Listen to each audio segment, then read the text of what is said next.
And we are back with the GSMC Wrestling Laureate podcast brought to you by the GSMC Sports Network. Just kind of reflect on what we talked about right quick. We talked about WWE NXT review. Make sure you check out that video on YouTube on our sports network and also our podcasting network. And now we're going to jump into our AEW Dynamite preview. But before I move on with that, I want to remind you guys to use the tips and donations link at the GSMCpodcast.net. Viewers like you come in and they want to give their questions, they want to give their opinions, they want to give their very valid responses, and I'm for it. I can't wait. I absolutely love it when I feel like this show is better when there's a lot of audience engagement, 1,010%. So don't be afraid to hit up that chat button. Shoot me questions about wrestling. Maybe just tell me how you feeling about certain wrestling aspects. It doesn't necessarily have to be questions. It doesn't have to be opinions. They can be statements as well. Like as a wrestling fandom, we all kind of bond over this kind of discussion where like, yeah, agreeing is good, here and there, but then disagreeing, better. So yeah, make sure you use the tips and donations link at the GSMCpodcast.net. Shoot your questions, just put your questions up on top of the list so I can see it. And it really does help the show, guys, here at the GSMC Sports Network. We do, kind of back ourselves on a lot of audiences satisfaction. So a little peace, love, and positivity is goes 1,010% all the way. Again, the link is at the GSMCpodcast.net. So it's Wednesday. You know what that means? I'm just kidding. No, I don't know. I like that. I'm a wrestling dork, kind of. Obviously, that Monday Night Wars. You had that kind of thing with Monday Night Nitro. AEW Dynamite, like it's great. It's great. I'm a huge wrestling dork, so you know. So we are 2 weeks before the AEW's premium pay-per-view. It's not premium live event because they actually go on pay-per-view. Pay-per-view Forbidden Door. Today on Dynamite, we are at the Illegal Bank Arena in Fairfax, Virginia. First and foremost, we're going to talk about this no interruptions match between MJF and El Toro Blanco Roosh. MJF is trying to get back on top while Roosh is just kind of being Roosh right now. He's very, oh man. Something that I love about this guy, something that I love about watching Roosh is that he's kind of like unhinged, kind of like kind of like Drew McIntyre meets Bray Wyatt, and if they had a cute little Mexican baby, it would be Roosh. Just kidding, no. But you have Roosh trying to end the momentum of MJF. Of course, you saw MJF make his much anticipated return at AEW Double or Nothing. It was, very good. He came out, kicked Adam Cole in the crotch, and it's all legends. I'm just kidding. No, it's all downhill from here. So you have one crazy sick SOB against one crazy cocky sick SOB. So this match is going to be amazing. No interruptions, no commercials whatsoever. So I kind of anticipate this kind of being in the first kind of like in the first match kind of segment kind of thing, or maybe in the in the final minutes of Dynamite. But these guys are going to tear each other apart. I ultimately kind of thought they were going to fight at Forbidden Door, but the fans are getting it sooner than expected, sooner than you know it's like an early Christmas gift. Can't wait to watch this match. Next, we're going to see an eliminator match for the AEW World Tag Team titles. You have the Young Bucks, Matthew and Nicholas Jackson, against the Acclaimed, Anthony Bowens and Max Caster.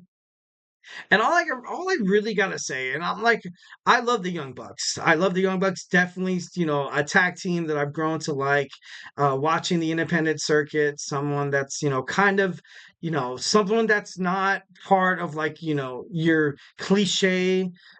Wrestling tag team number ones. Obviously, you kind of have people like, oh, what about the Midnight Express, or what about the Road Warriors, or what about Harlem Heat, or what about the New Day, what about the Usos, what about the Dudley Boys, Edge and Christian and Matt Hardy. No, these guys have been kind of off the radar, but definitely deserve to be in that top 5, top 3 even. These guys are international. That's some obviously they never really jumped into the spotlight of WWE or WCW, but they were around. They were around. So you got to respect Matthew and Nicholas Jackson. Obviously, home favorite boys right here. They're from the Rancho Cucamonga area, which is about 45 minutes from me. So, absolutely dope. Can't wait to see what they do, in terms of that. But to be honest, like as a fan, I kind of see them being devolved a little bit. I kind of see them ever since they became EVPs. I feel like and I'm going to play kayfabe here, is that they have all this stress of dealing with a company like AEW since Tony Khan got injured, thanks to Jack Perry, part of the Elite. They just have so much BS on their plates. Maybe they can't focus up. Maybe they can't be that tag team because they're trying to, kind of promote the tag team division and other tag teams, so to speak. So, that could be possibly why you see the EVPs losing a lot recently. Not a lot, obviously, they won when they were Anarchy in the Arena. But you just, I don't know, like, even, like, it's crazy. When I say they lose, and I don't mean they lose, sometimes when you actually win in wrestling, it, you just see you lose. Like, if this match has been, if a match has been favored by an opposing team throughout the whole match, it's been dictated, they were in control the whole entire time, and then you steal the win with the roll up, or you steal the win thanks to an interference or a distraction or a weapon or something like that. I feel like that's kind of a loss there. But obviously, from that stance, probably a lot of you guys watching me right now, they're probably like, "Hey, Eric, knock knock. Guess what? Who's there?" That's what you call a heel. That's what they do. It's professional wrestling. And it's fair. It's fair.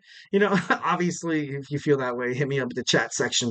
But I feel like the Young Bucks can be doing so much better than that. I feel like they could be like an actual tag team matches. They could be actually fighting, showing that they are running AEW, not because they're some kind of a dictatorship, not because they're like playing favorites, and not because they're screwing over other superstars and making deals with like BS teams like the Patriarchy. I feel like they can do it with their actual talent. That honestly really makes what a stable really does. Like kind of like what you saw. I don't I know they've kind of had scrutiny with, you kind of have the Elite with Okada, Perry, and also Matthew and Nicholas Jackson kind of being compared to NWO, but NWO was kind of fierce. But NWO, you had a dominating Scott Hall, you had a dominating, Kevin Nash, big sexy, Daddy Cool Diesel, and then you had, of course, Hulk Hogan, the icon, Hollywood Hulk Hogan, Hulkamania, Run Wild, yeah. That sounded like LA Knight. I don't know why I said that. Apologies. But no. Um, I don't know. I just feel like AEW could be kind of handling this in like more of a different kind of way. But kind of moving on. We're running out of time for this segment. So yeah, next we have an 8-man tag team match. We're going to see Mark Briscoe. It's kind of crazy how they've been doing 8-man tag team matches. I love it. I love it 1,010%. I think WWE should do a lot of that, and also trios matchups and championships. So we have an 8-man tag team match. You have Mark Briscoe, the Ring of Honor World Heavyweight Champion, teaming with Dante Martin. Kyle O'Reilly and freshly squeezed Orange Cassidy are going to fight against the Don Callis family, consisting of Kyle Fletcher, the Ring of Honor television champion, also Konosuke Takeshita, and then you have them teaming up with the Undisputed Kingdom's Roderick Strong, and of course Zack Sabre Jr. Should be interesting. I love the fact that I love watching basically Mark Briscoe do anything. And last week when he was teaming with Kyle O'Reilly, I really wish they kind of got the win here. I feel like they are going to this time. I feel like they're gonna. I kind of thought, I was like, dude, where's Trent Beretta? After like I saw freshly squeezed names in there, I was like, dude, where's Trent Beretta? It'd be more fitting if you obviously remember a newly member of the Don Callis family should have been in the on the with the 4-on-4. But hey, sometimes it doesn't all work out that way. Next, we have a men's Owen Hart Cup qualifying match, quarterfinals match, excuse me. We have the Bastard Pack against Claudio Coscanoli, and then the women's Owen Hart. Why can't I say that? Owen Hart Cup. You see Nyla Rose against Chris Statlander.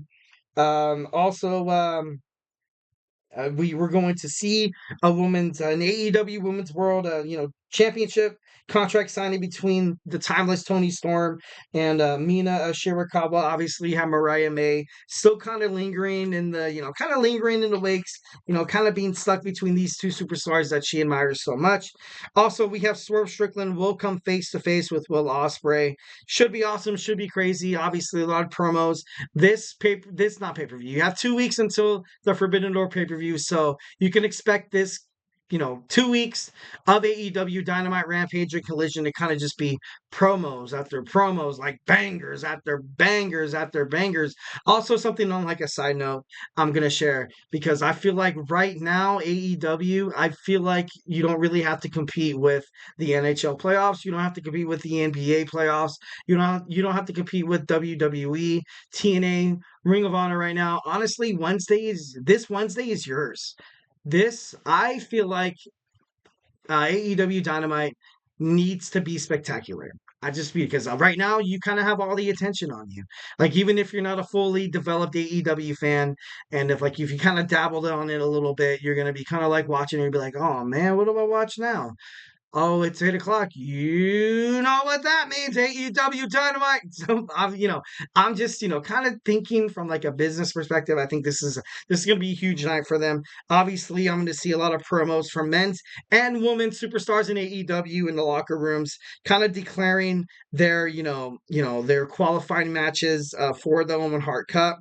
Their learning tree also wants to get even with Private Party, which was an amazing.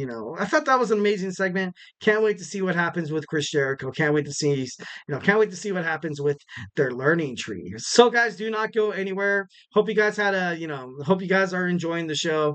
Definitely. Our third segment, we're going to jump on into why was Goldberg a good wrestler? I'm going to give you guys my feedback, so make sure you stay tuned for that. So hey, hang on in there. We're going to enjoy this wrestling show one step at a time, baby.